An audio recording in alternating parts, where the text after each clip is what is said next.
If you are looking to upgrade your closet for that last-minute holiday gift, check out Circle Rock Menswear at CircleRock.com today. Use the code ZONE25 today and receive a $25 gift card good for your next Circle Rock purchase. Again, that's CircleRock.com and use promo code ZONE25. The Zone Coverage Podcast Network. They may be drinkers, Robin, but they're also human beings. Hell yeah, let's get Stinko.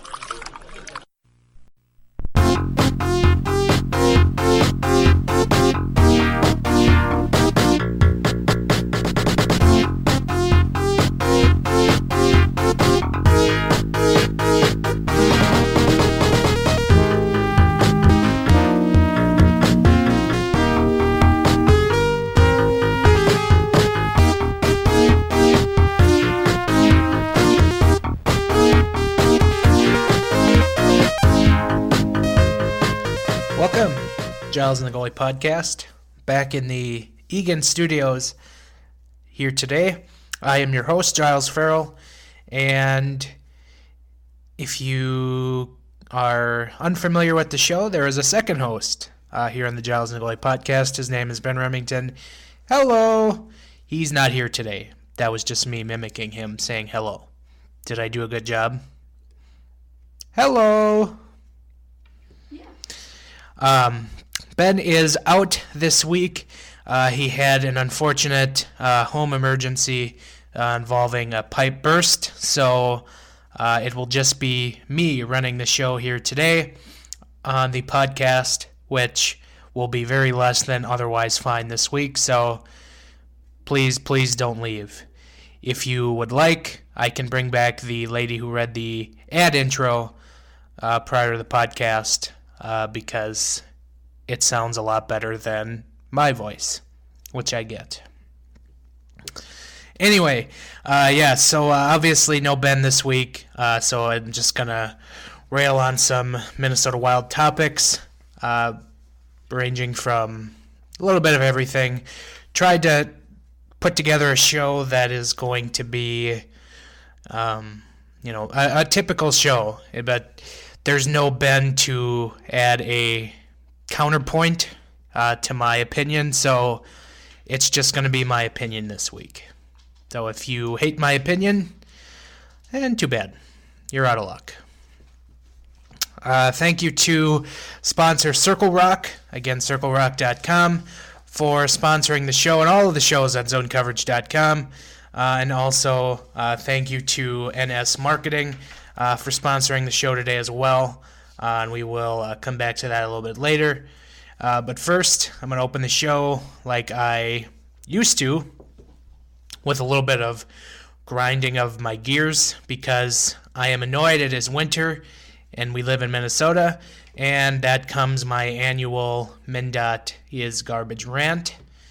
I know some of you don't like it when I rail on MnDOT on Twitter.com, because I don't know why you defend the government agency, but whatever. Let's get this right here, folks.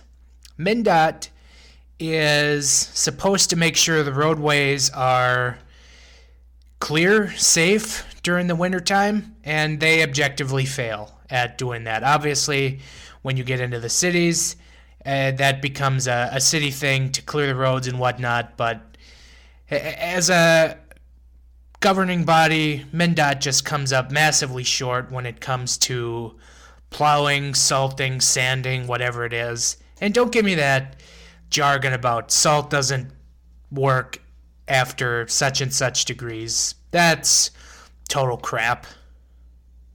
Yeah, it's crap. Don't bring your science at me. This isn't a science podcast. Salt is salt. And you know what? There's not a thing as too much salt. Salt the roads.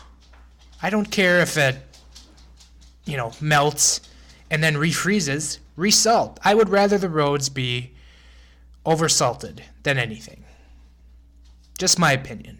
But ice everywhere. It's days past snow and freezing rain, and the roads are still garbage, and yet they're not clear. Meanwhile, You take one quick trip over the border and look at that. Their roads are clear. I don't like to compliment Iowa for anything. And yet, you get one trip across the border and you see, wow, they take care of their roads here. What a job. Maybe MnDOT should take a trip down south and learn how to, do their job. Maybe just take some notes. Bring a notebook or something. I don't know. Just my opinion. All right. Enough about MnDOT. Sorry, I had to get that off my chest. We can dive into some Minnesota Wild topics. Again, if you're tuned out for whatever, no Ben Remington this week. I apologize. So the main point of conversation I want to go on about this week is it has been pretty much reported by Michael Russo of The Athletic that the 2021 NHL Winter Classic on January 1st will be here in Minnesota at Target Field. If you haven't seen that, check it out at theathletic.com.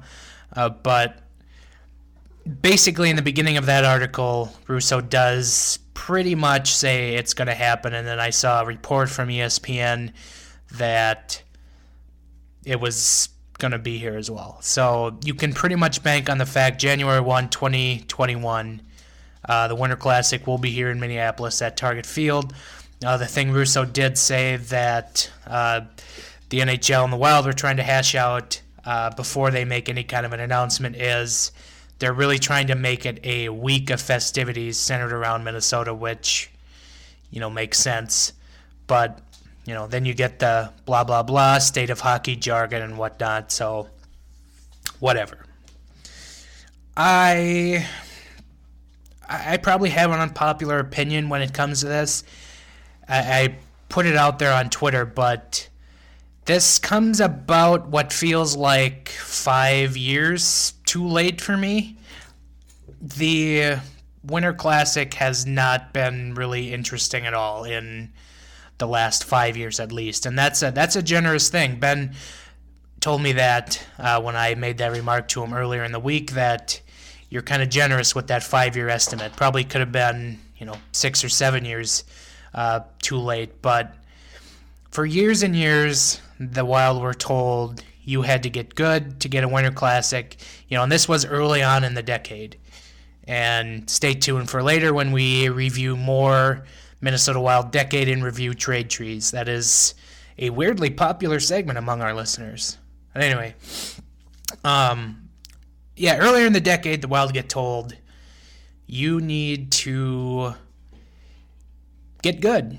Your team needs to be good to get a Winter Classic. And then the Wild rattle off 6 straight playoff appearances. They had a couple of second-round appearances in there, but they kept losing out to Boston, Chicago, Washington, St. Louis even during that time. The NHL just appeared hell-bent on giving the game to, teams that were going to draw a lot of ratings. Side note, if you're catching any of that background noise, I'm recording this in a zoo. Just kidding. I'm in my basement, where my animals decided to brawl with each other. Anyway, so now we're at the point where it seems like the NHL is basically going to make the rounds with this game before they maybe give up on it. That's just my opinion. There's nothing of basis that I can bring to you that says this is true, but just my opinion. The NHL is just checking off teams that haven't hosted so that they can say everyone hosted and then they can end the game. Maybe. It does still rake in a lot of money, so it wouldn't surprise me if they kept going, but it feels like we're just going to make sure everyone gets a host once, and then we're going to shut it down. Because why else would they give the Minnesota Wild the 2021 Winter Classic when The Wild missed the playoffs last year, got off to a horrid start this year. It does not make a lick of sense, and I still can't put anything else besides the fact that the NHL just wants to check everyone off for hosting and then call it. I get it. Minnesota, great hockey traditions, blah, blah, blah. But in terms of making money and bringing in television ratings, Minnesota does not do that. And they're boring. And if you haven't listened to the Giles and the Goalie podcast yet this year, we have pretty much hammered home that this is a boring team because we struggle to find topics to come up with every single week. Because this team is boring, it's the same bloody team that it's been essentially for the last 7 to 8 years. Yeah, parts have changed, but the core of this team is the same and the storylines stay the same. So it is an incredibly boring team. And the crux of what Russo was actually writing about was the fact who the Wild are going to play in the Winter Classic. And for me personally, again, I put out another unpopular opinion that I would like it to be the Vegas Golden Knights just because we are a Vegas Golden Knights podcast. And none of the other teams really make sense. Well, I shouldn't say they make sense. It's just not compelling to me. Actually, I'm wrong. The Avalanche are the obvious team because they're the utmost rival to the Minnesota Wild. And none of the other teams really bring in that kind of rivalry that the Avalanche do. There is a lot of hate between the core players of the Avalanche and of the Wild. But are we going to get that? No. Why? Because Colorado's hosting an outdoor game this year, so they're not the Blackhawks. They're not going to get another game, an outdoor game, to be in this next year. So take that for it. My choices are Vegas or the Avalanche, and it would make sense to put Vegas in the game because you could probably get a decent following from the West Coast. The Golden Knights are a pretty popular team, and that carries a lot of weight, but again, as Russo indicated in his piece, not likely. But we can only hope. There was a report that I mentioned from ESPN that said it's probably going to be one of the divisional teams, and the Blackhawks are strongly being considered, if I understood that right, because they were the headliner. If there's anything the game doesn't need, it's the Chicago Blackhawks. Why would you give Minnesota their second outdoor game and their first Winter Classic and have it be the Blackhawks? It just felt like that rivalry, for whatever it was, has sailed.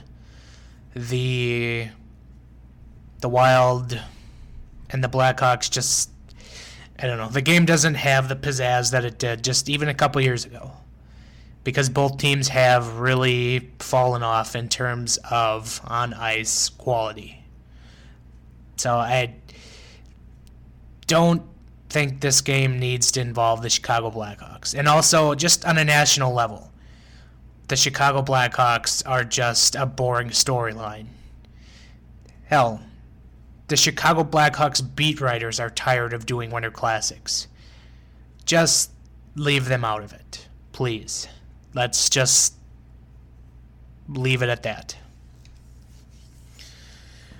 And Russo goes on and he kind of talks about, some other dark horse teams, Tampa Bay, Boston, Philadelphia, whatever. And the other intriguing one for me, just from a hockey standpoint, is the Columbus Blue Jackets. And this is a team that I'm actually intrigued by actually hosting a Winter Classic at some point. Just because the Blue Jackets are in Columbus and you can play in the Horseshoe. Although I've understood that Ohio State isn't necessarily forthcoming when it comes to the Winter Classic hosting there. Although that could have changed. That's from a few years ago, last I looked. But Columbus has been, a good team in the last 4 or 5 years. Obviously, they don't quite have the on-ice talent this year as they did in the previous couple of years with Artemi Panarin and Sergei Bobrovsky, but getting the Columbus Blue Jackets in just as a 2000 expansion class rematch has some intrigue to me. And by the way, does anyone remember that the Columbus Blue Jackets came into the league the same year as the Wild? Because nobody really seems to remember that. Just something I felt like putting out into the atmosphere. But often we forget that these two teams are very similar, or they are exactly similar in terms of when they entered the league. But don't bet on the Columbus Blue Jackets to be the opponent in that game.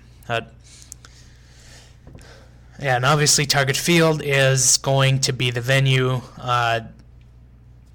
This is something that I am very on board with.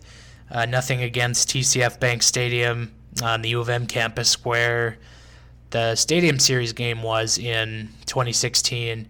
But I think Target Field just has better television sight lines. And you've got the Minneapolis skyline just right there off of right field. Obviously, from a spectator standpoint, the sight lines are not going to be that great because it's a baseball stadium, obviously. But I am very, very on board with Target Field getting the Winter Classic. And if you're wondering, well, where's the Viking Stadium in all this? Well, it's indoors. It's a football stadium indoors, and the NHL, rightly so, give them credit to where it's due. They don't make a lot of good decisions. Has been very against having Winter Classics in domed football stadiums. They have been very adamant that the game needs to be outdoors in the elements. So credit to them. So that's why no Viking Stadium's in the discussion. Another intriguing option for me is Allianz Field in St. Paul, but really not going to happen because it's very short on capacity. I think it's only 21,000, if I recall right. Never actually been there yet, but I know, shocking. In my soccer fandom, I haven't been to Allianz Field yet, but I would have been intrigued by having the game there. But again, you want to get as many people in the door as you can, so Target Field makes the most sense. So that's my Winter Classic take. If Ben was here, he'd probably say the same thing, because I try to get him to be combative, but I can never get him to be combative. Unless it's about soup, then he's combative. Soup or coleslaw, he really draws the line with food. Hockey, not so much. So take that for what it's worth. But if you have any hot Winter Classic takes for me or the podcast, send it to us on Twitter at Giles Farrell, at GATG Wild Podcast, because we are almost always on Twitter because we don't have anything better to do. So next topic du jour for us is the Minnesota Wild general manager Bill Guerin last week went out to Russia, met with prized prospect Kirill Kaprizov, and had a sit-down dinner with him after watching a game that Kaprizov played in. It apparently went well, which, hey, that's great. You're glad to see it go well, at least from what we've been told or what Guerin told the assembled media when the Wild were in Carolina over the weekend. But I'm intrigued by what Kaprizov is thinking at this point, because this is now the third general manager he's sat down with. Chuck Fletcher, then there was Paul Fenton last year, who actually gave him a jersey finally. Or maybe that was Chuck Fletcher. I can't remember. It all blends together. Maybe if Paul Fenton's stay with the Wild wasn't as short, but, don't be a douche. Then obviously Bill Guerin this year. If I'm Kirill Kaprizov, I'm asking Bill Guerin, what's the plan here? You're the third guy I've spoken to in as many years, and the team is still not in the playoffs. So what's the plan? What makes you different than your predecessors? Why should I get excited about what you're trying to sell me when I've heard the same thing from the last two guys? That's what I'm curious. That would have been my question if I was Kirill Kaprizov. And I'd have been curious to know what Bill Guerin's honest-to-God answer was. But again, I'm sure all three guys were probably telling him, you're going to come over here, we're going to make space for you, you're going to be in our top six immediately. You're not having the guy come over to play in the bottom six. You're not sending him down to Iowa. There will never be a stint in Iowa for Kirill Kaprizov. If the Wild even type the transaction out that they're sending Kirill Kaprizov down to the AHL, he's on the next flight back to Russia. That's how it's going to go. So it's NHL top six or bust for Kirill Kaprizov. Guerin was, very boisterous about what he liked in Kaprizov. Told the Star Tribune, extremely talented. He makes plays, not afraid to go play in traffic. There's a lot to like. And I found that second to last sentence interesting. Plays in traffic. That's something you've seen from a lot of Wild players. Forwards especially. Big forwards especially. They don't like to veer into the traffic areas. So I'd be really excited if he can carry that over to the NHL, because the Wild have really lacked forwards who, get into the traffic areas, the dirty areas, as the color commentators love to say. The gritty areas.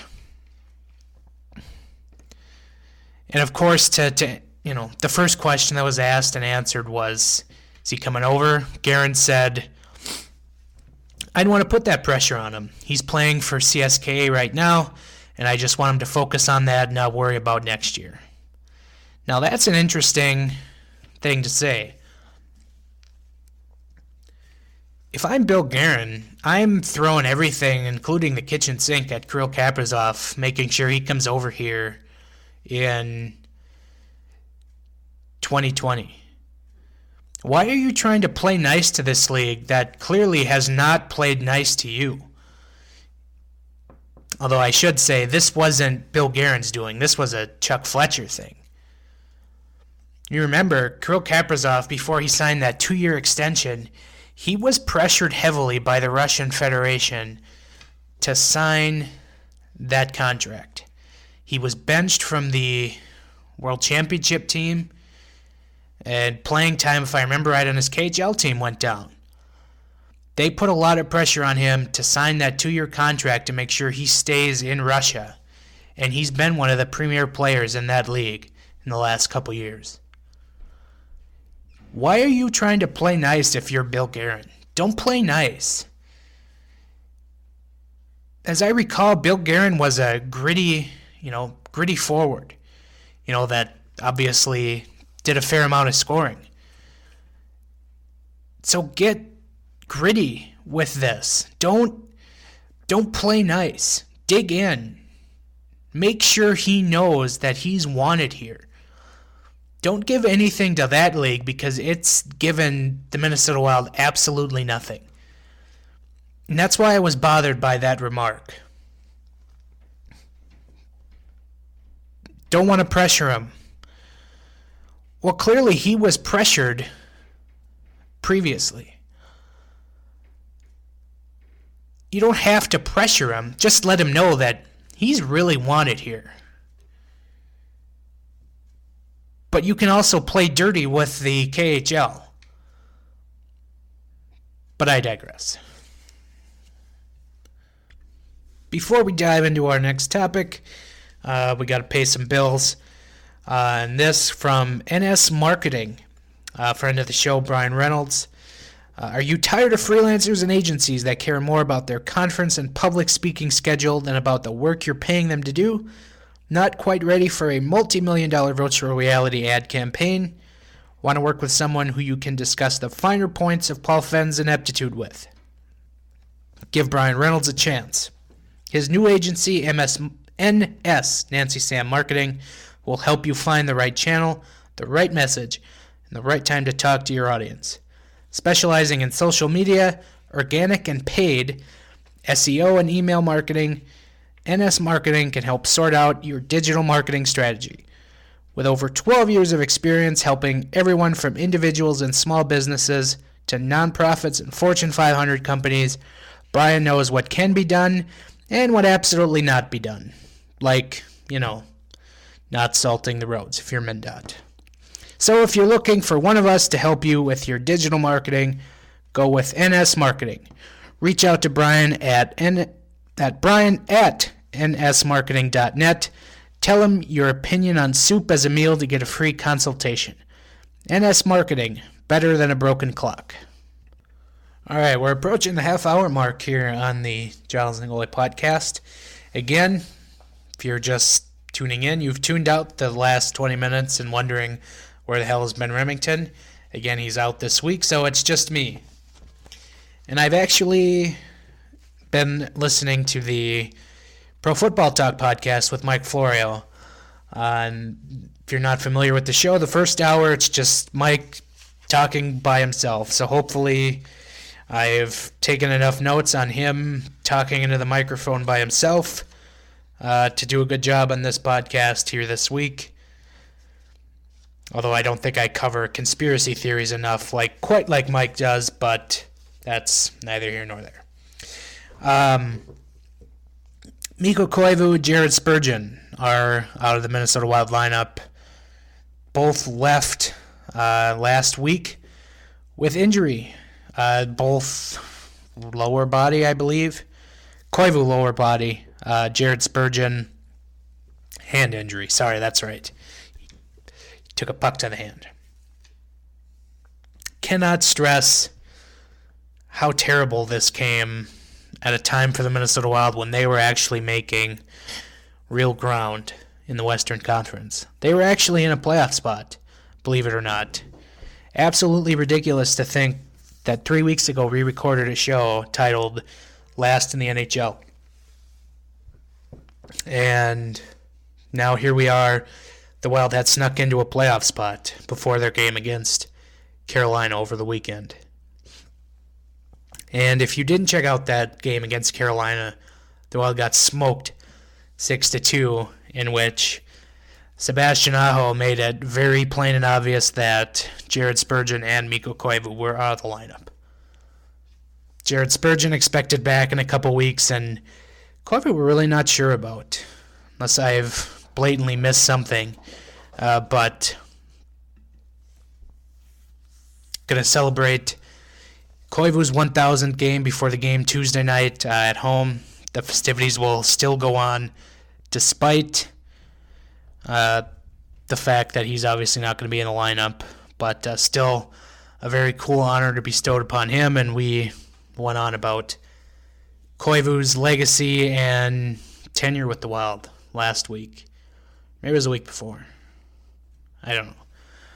Sorry, weeks really blend together in this podcast, if you can't tell. But going to be really tough for the Wild to maintain their ground without Jared Spurgeon, arguably their best defenseman, and Mikko Koivu, who still has been really solid up the middle defensively at center. Although I do think when it comes to center, this is good for Joel Eriksson Ek, who is going to get a chance to shine again in premium minutes. And I really like what Joel Eriksson Ek brings on a nightly basis right now. And if you haven't checked out the athletics piece on Joel Eriksson Ek this last week, I highly encourage you to check it out about how he gets under the opposition's skin. It is a highly enjoyable read. But yeah, that is very, very crushing for the Minnesota Wild to happen when they were, on an 11-game point streak. I don't know about any of you, but even going back to just 3 weeks ago, if you'd have told me at one point in the season the Wild were going to rattle off an 11-game point streak in which they win, 7 or 8 games in that 11-game stretch, I'd have laughed. I'd have thought you were feeling really good after a happy hour. But they have, and I think an underlining point is this speaks a lot to Bruce Boudreau. Again, I think pushing the right buttons, finding how to make this team work. And I think that's something he's really, really good at, is getting the absolute best out of the players he has. And yeah, it didn't necessarily work at the end of last year when the Wild were in a free fall and they traded some key players, but the guys that came in those trades, they only got 20 games before the season ended. So there wasn't a lot of time for Boudreau to, push the right buttons. And you even saw it early this year. It took him, a month and a half before he started getting Kevin Fiala to put up points. Joel Eriksson Ek has settled into a nice role. Ryan Donato, not playing terribly. And this comes to my big point is, when do you start looking at giving Bruce Boudreau an extension? Because if you want to replace him, you're not replacing him with somebody better. No, you're not bringing in Mike Babcock. That's a PR nightmare at this juncture. And honestly, I think Mike Babcock's days as a good head coach are done. I think that was very apparent in Toronto. Never did you really feel like the Maple Leafs were a legitimate threat. And maybe that has more to do with the Maple Leafs, but I think at this juncture, Mike Babcock is overrated. I'm sorry if that offends somebody, but just my personal opinion. Who else is out there that you want to go get? I know general managers love to bring in their own guy, but honestly, can you really do better than Bruce Boudreau? I really can't. And the second you let Bruce go, he's going to have 3 or 4 teams calling his phone. You have to be really sure that you're getting somebody better than Bruce Boudreau. And why wouldn't you think about giving him an extension at this point? Clearly, he can push the right buttons, get a team that, maybe shouldn't belong in playoff contention into playoff contention. And he just gets the results that the owner wants. This is an owner that wants to be a contender, a playoff team. And there's no better coach out there right now than Bruce Boudreau when it comes to getting teams into the playoffs. Outside of last year, obviously. My apologies. So I really think that at this point, this is something that you should be thinking about, and something I might write on at some point here in the near future is maybe it's time to talk to Bruce and see if he wants to stay on as head coach. A little bit of retooling in the offseason, and the Wild aren't a terrible team next year. Even regardless of what happens this year. You get Kirill Kaprizov, and you've got possibly a game breaker that this team really needs. Although, copyright Paul Fenton, you've already got one in Kevin Fiala. Which, Kevin Fiala isn't doing terrible, but I don't know if he's that game breaker you still really are looking for. Kevin Fiala is still on a decent point run. So 7 points in his last 8 games prior to Tuesday night. It's 14 in the last 18. First on the team in scoring since the beginning of November. You really got to like that from Kevin Fiala. And not to, give Paul Fenton any vindication, but maybe he was onto something with Kevin Fiala. Maybe it's just taken him a little while to settle in, and like I said, for Bruce Boudreau to find the right buttons to push and get the absolute most out of this kid. Or maybe this is just a hot streak that it's an outlier. Doesn't belong. Anytime I think of a hot streak from a player that really shouldn't have been on a run like that, I'm always drawn back to a fantasy hockey matchup in the fantasy playoffs. This had to have been about 4 or 5, maybe even 6 years ago. And I was badly needing a center just to get face-offs for that week. And it was if you're not familiar with how the fantasy hockey league was set up, it was you had to win specific categories every week to win the matchup. So there was, obviously goals, assists, points, power play goals, power play points, face-off, shots on goal, hits, just from the skaters. And then you obviously had goalie stats, wins, goals against, save percentage, saves, shutouts. So the more competitions you won, the more likely you were to win. So just to try and get face-off wins just for that week, I needed a center because one of my better centers went out injured, and I had to put him on IR. And I picked up Vernon Fiddler of the Dallas Stars. And Vernon Fiddler went on this insane 2-week run where I think he scored it had to have been 7 or 8 points. He had I want to say it was 4 or 5 goals and 2 assists in that time. And he just killed it in the face-off circle. And I actually won a week I wasn't supposed to in the fantasy playoffs and came close to winning again that second week. Absolutely outrageous run by Vernon Fiddler and my fantasy hockey team. So that's what I always associate hot streaks by players who don't belong with. I know that's a very weird thing to associate with, but I do, because that's just how I operate. So is this a Vernon Fiddler type run for Kevin Fiala? I don't know. He's only 23. I know at this point you usually kind of see that a player starts to just kind of settle in and they are what they are. But maybe it did take Kevin Fiala a little bit to come up to speed. He did have that serious leg injury a few seasons back, and maybe that did set him back a little bit. Who knows? There's seemingly a blue sky ahead when it comes to Kevin Fiala, who I believe is now he's only 6th. I thought he was higher up on the team in points. My bad. As I mentioned, or as we heard, I should say, before the show started, we are sponsored by CircleRock.com. This week and moving forward, they are sponsoring not only this show, but everyone on ZoneCoverage.com. So thank you to them.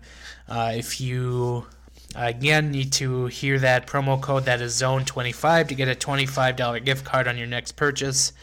But if you haven't, give them a look. CircleRock.com. They have a lot of different options for menswear. I know me personally, I am a polo shirt kind of guy. It can go with dress pants. It can go with jeans. It's kind of a mixed bag of looks for polo shirts. That's why I like it. It's a multi-use type of a thing, whereas, dress shirts and whatnot, which they also have, you really got to wear the dress pants. Again, they have that. They have vests. If you're a big fan of Chandler Bing and his vests on Friends, they have some vest options. But going back to it, I love the polo shirts. So yeah, that is something I would highly encourage you to check out if you are in the market for some new clothes, or if you're shopping for a loved one, check that out. They've got just a little bit of everything for that someone in your life. So again, check out CircleRock.com. They do also have a location, Southwest Minneapolis, the House of Style. So check them out there if you're looking for something locally, or they have the online site if you're like me and you don't like to crawl out of the basement at any kind of time. I am a blogger, so I don't like to wear pants either. They do have a selection of pants as well, so I will undoubtedly be shopping for some pants. This is the most awkward thing, but anyway, CircleRock.com. Again, check them out. Thank you to them for sponsoring ZoneCoverage.com. And again, that's promo code ZONE25 to get a $25 gift card on your next purchase. Moving on to our decade in review, our trade tree. I've actually looked back into the archives. I'm kind of a Minnesota Wild history buff, if you will. I know the sad sack history that is the Minnesota Wild hockey team, almost 20 years of ineptitude. But we're going to visit a very popular trade, and we're going to check out the branched trade tree that exists from this trade. And you remember in 2011, the Minnesota Wild hosted the NHL draft at XL Energy Center, and they made a big draft day trade. They sent Brent Burns to the San Jose Sharks for Charlie Coyle, a prized prospect, Devin Setaguchi, a prized forward, who had actually just signed a 3-year deal I think it was the day before, or 2 days before. It was within 72 hours of that trade. He had signed an extension. And they also got San Jose's first-round pick, which I think was 28th overall, which they had selected Zach Phillips after receiving the pick. And yes, the trade has not exactly yielded the results that Wild fans had hoped. And now in review, some would have just hoped that Brent Burns would have stayed, even though he would have commanded an exorbitant contract, more than what he signed for in San Jose, and he did become a bona fide superstar in the league. But reviewing the trade tree, the first round pick, Zach Phillips, never panned out. Zach Phillips could just never figure it out once he played for the Iowa Wild. Played a couple seasons in Iowa, but it was pretty clear that he was never going to be an NHL player. So in 2016, the Wild made a trade with the Boston Bruins, trading Zach Phillips for Jared Knight, minor league trade. Jared Knight coming over from the Providence Bruins, and then ultimately, after the next year, Jared Knight was just released and never really was heard from again. I don't even know if he's still playing hockey. Then Devin Setaguchi, that part of it, Setaguchi played, I believe it was 2 years with the Wild before he was moved in the offseason of 2013. He was sent to the Winnipeg Jets and ended up getting a second-round pick from the Jets in the 2014 draft for Devin Setaguchi, which at that time was not a bad thing because the Jets were still not a good hockey team, so that's a pretty high draft pick. Well, that was Chuck Fletcher. He loved to trade second-round draft picks like no one's business. So that second-round pick ended up going to the Buffalo Sabres the following trade deadline, and another second-round pick, I believe that was Minnesota's 2016 pick, for Matt Molson. Fun fact about that second-round pick, it did not stop in Buffalo. It was sent to the Washington Capitals as the Capitals moved up in the second round, and then they ended up taking a goaltender with that second-round draft pick, Vitek Vanacek, who right now appears to be the starting goaltender for Washington's AHL team, the Hershey Bears. So there you go. That's the Devin Setaguchi aspect of it. Currently, nothing. So Zach Phillips, currently now nothing on the Wild roster. Devin Setaguchi, currently now nothing on the Wild roster. Matt Molson, as we remember, had middling results in the regular season stretch to finish that year, and then basically was a no-show in the playoffs. So, not exactly the best trade in hindsight, but again, Chuck Fletcher at least took a shot.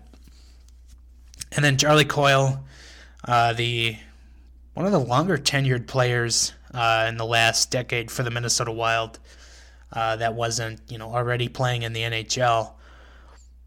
He was just on the Wild until this last season, traded right before the trade deadline, as we all remember, for Ryan Donato. So essentially, for those counting at home, the Brent Burns trade tree has basically turned Brent Burns to the Minnesota Wild for Ryan Donato.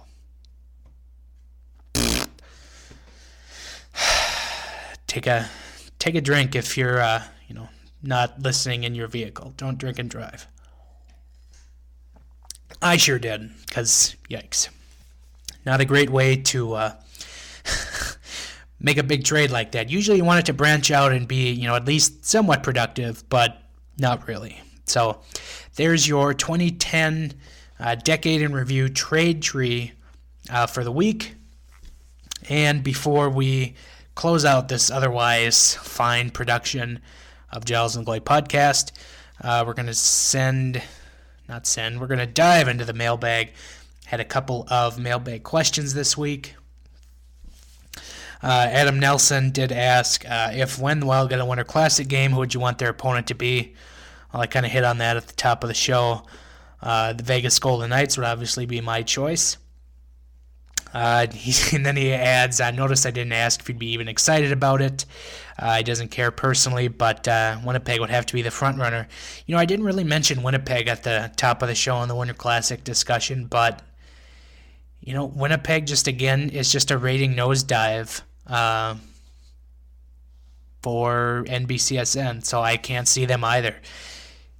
It makes to be a great setting at Target Field. You've got Wild fans, you've got Jets fans, and I will say this about Jets fans, because Lord knows I love to give them a compliment in my time of writing on the Minnesota Wild.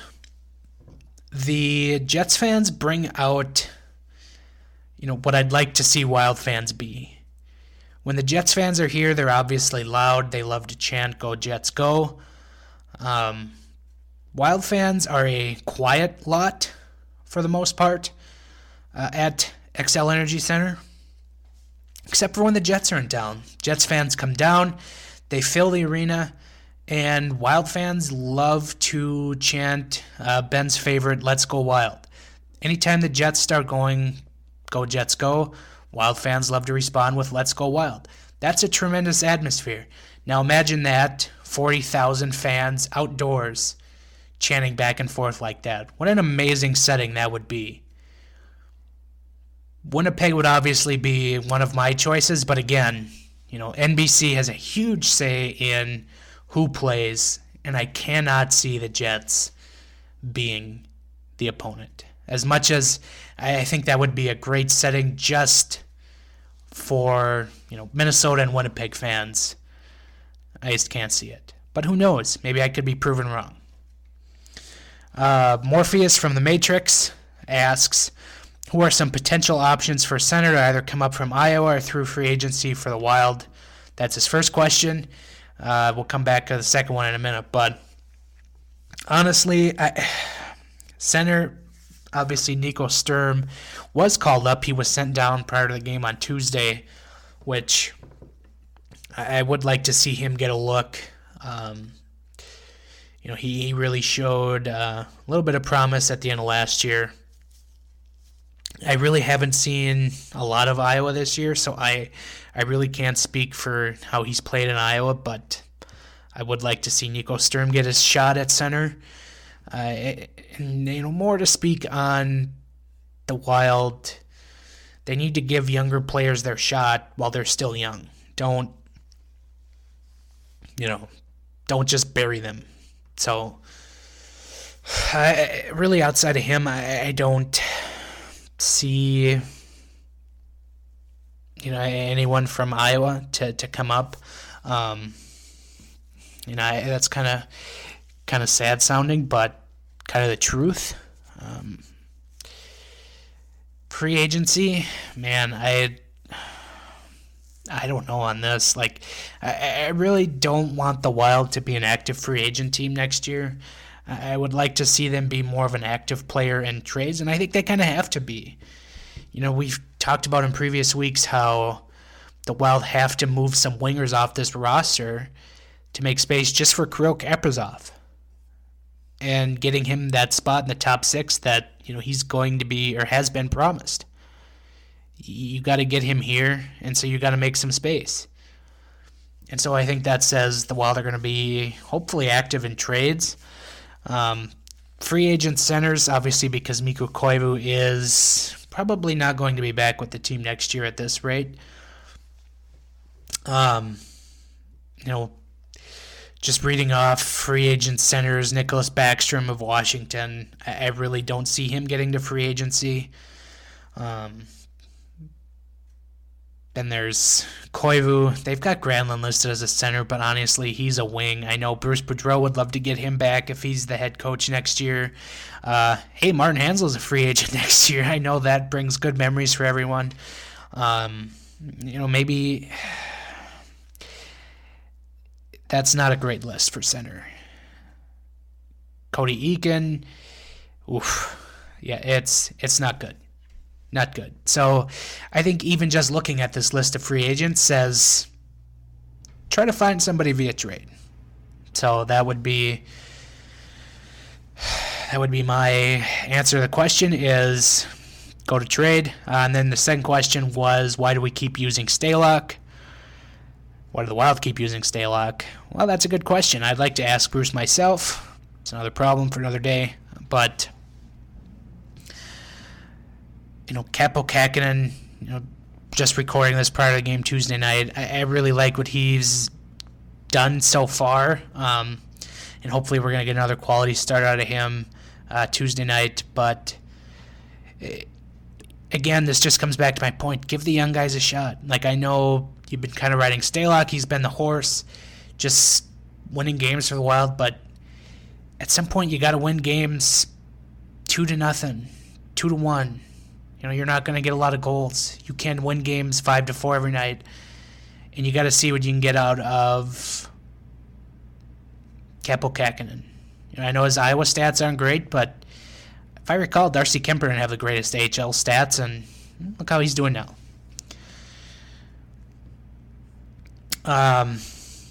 Morpheus does ask, could you see the Wild signing Koivu to a contract next year for center depth alone?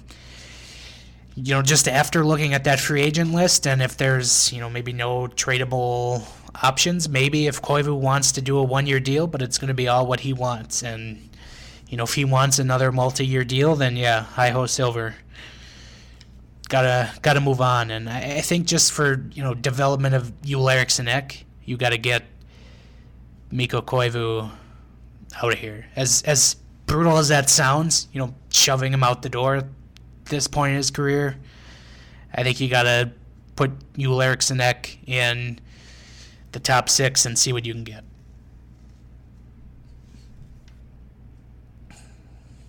The other question, again, will some of our long-term AHL players like Sam Annis ever get a start in the NHL? Honestly, I'd really love to see Sam Annis just get a call-up.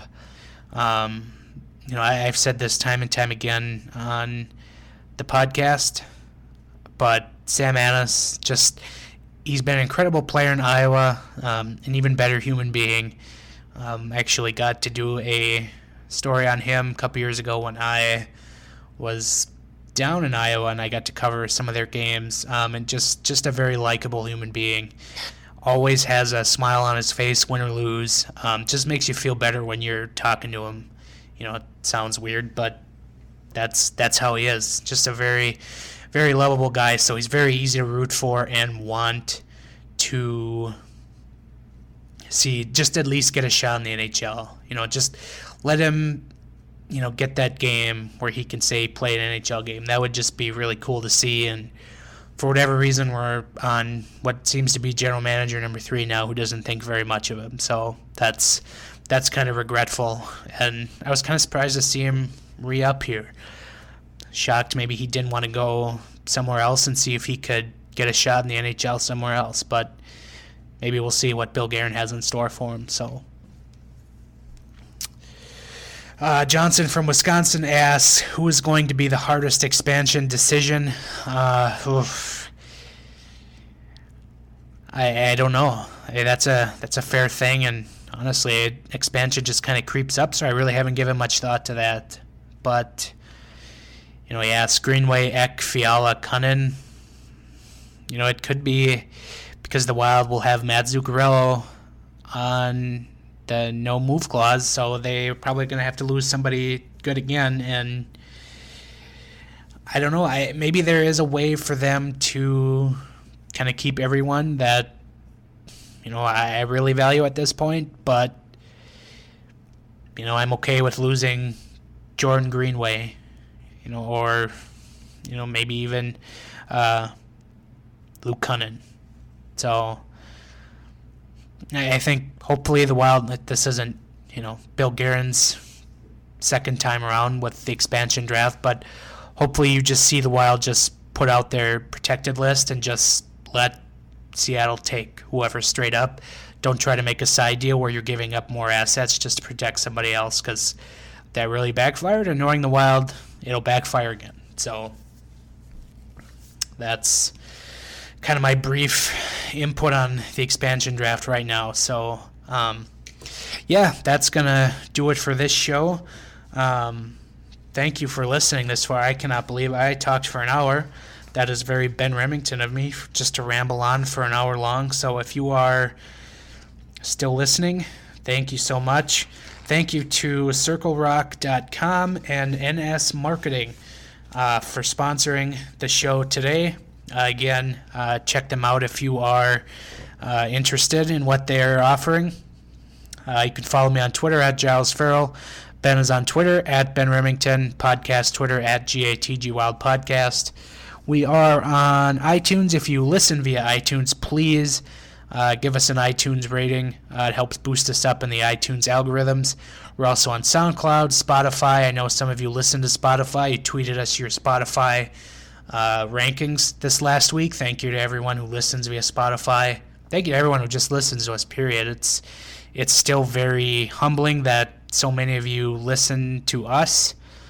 Even though we try to make this show better every week, sometimes probably doesn't seem that way, but we're still very grateful to everyone who listens. We're also on YouTube, Google Play, iHeartRadio, and of course zonecoverage.com, which is where I do write. I assure you, life's kind of gotten busy for myself, but should have some time coming up here to start writing again on the Wild, and the Wild have gotten good, so that makes it more fun to write on them as well. I also do some Gopher coverage, zonecoverage.com/Gophers.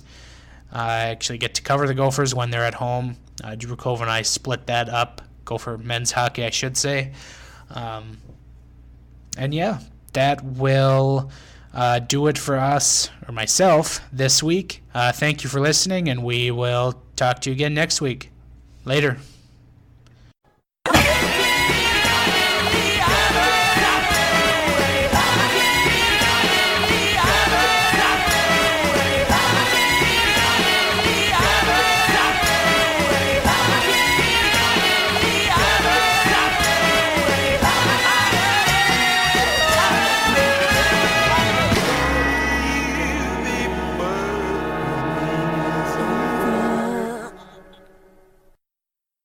It's not resiliency. You're making it sound like we're good.